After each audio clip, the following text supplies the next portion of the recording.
Hi guys and welcome to another episode of the Crazy Mind Chronicles. I'm still your host, Omomumi, and today I have like an interesting topic today. I feel like everybody is gonna be able to relate to it. Let me ask you, how's been your week? For me, my week has been, trust me, it's been crazy. But one thing I love about the community that I find myself is the love that people show you even when you don't think you're deserving of that love.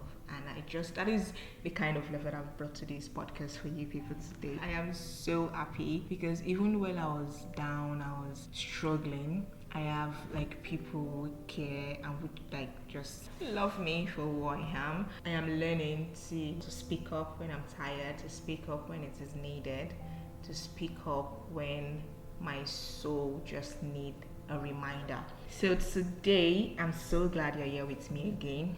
Well, a quick question. How many marks are you wearing today? Like, think about it. I don't mean the kind that protect you from dust or germs. I mean the invisible ones. The smile you wear when you're breaking inside. The calm tone you use when you're actually boiling with frustration and you can't even say it. Or maybe the I am fine marks we all put on because it feels safer that way. Today we're going to dive into the faces we wear when words fail us. You see, masks are tricky because on the surface they protect us. They help us, blend in, keep us safe, keep us functioning in a world that sometimes doesn't give us the space to be real with ourselves. Think about work, for example. How many times have you shown up tired, overwhelmed, or sad? Or when somebody asks you, how are you? Automatically you respond, I'm good, thank you. In some ways, the marks serve as a purpose. They help us survive social pressure. They help us avoid questions we don't feel ready to answer.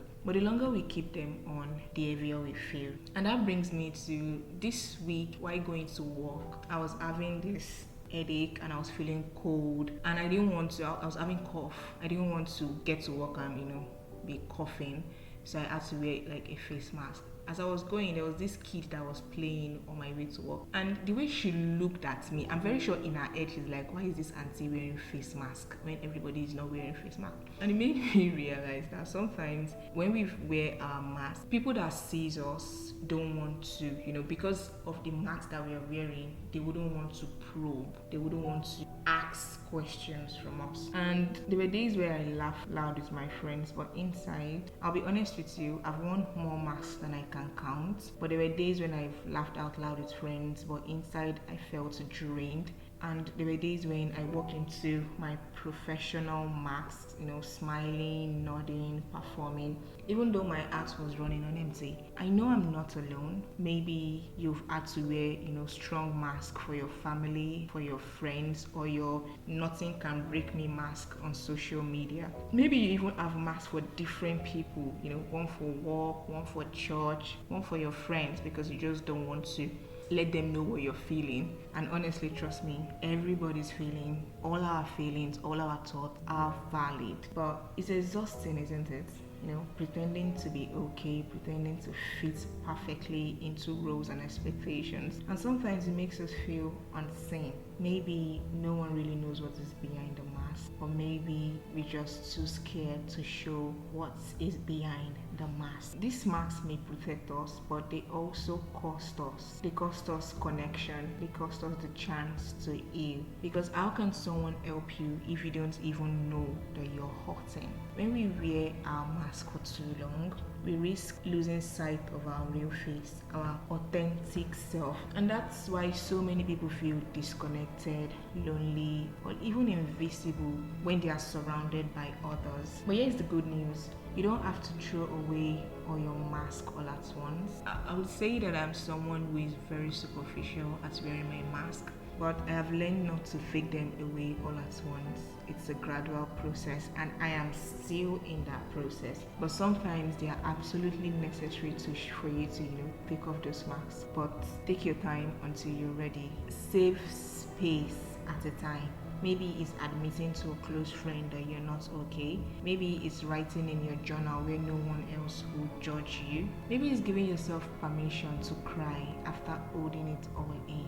honestly. They say to be in touch with your vulnerability is the highest thing you can do for yourself. And if it is by crying, please cry, my dear. Nobody will stop you. Cry.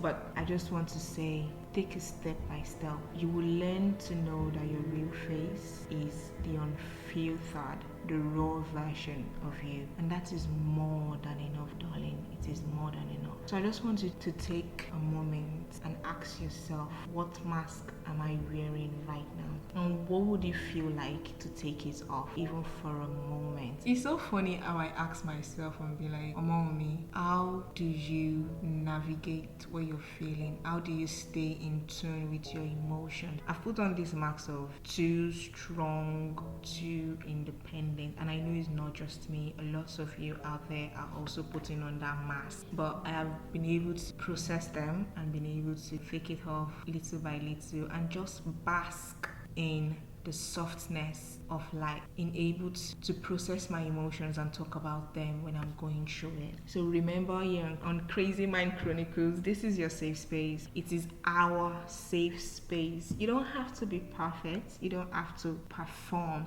Your real face is enough, darling. So I would like to say thank you for spending this time with me. If this episode speaks to you, share it with someone who might need to hear it. And I would love to hear from you too. Tell me, what mask are you tired of wearing at this moment? But until next time, take care of yourself, the real you, not the one you're wearing right now. Take it one step at a time. And don't forget to breathe, my darling. It is very, very necessary. Until then, this is still the Crazy Mind Chronicles. Bye.